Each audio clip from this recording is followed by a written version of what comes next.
How the Sony a7 IV helped me be more creative.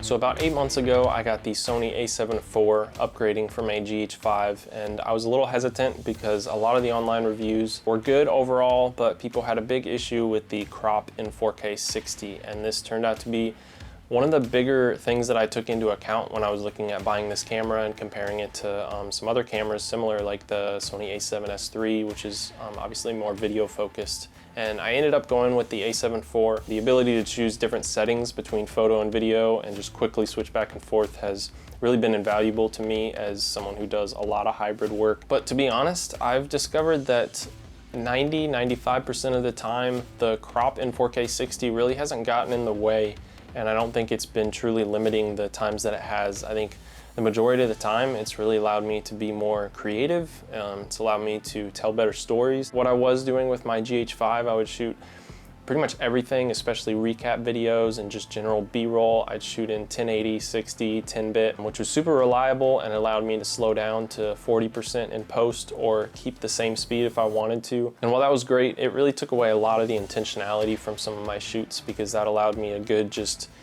shoot everything 1080, 60, 10-bit, and you're pretty much covered if it's slow or fast or whatever. However, having a crop in 60 frames per second in 4K on the a7 IV has really forced me to be a lot more intentional and really sit and think about what I want to shoot in real time and what I want to shoot in slow motion. And I really can't explain like how much that has done for my creativity, for my storytelling, being able to tell people's stories even better, because now I'm shooting with more of my end product in mind.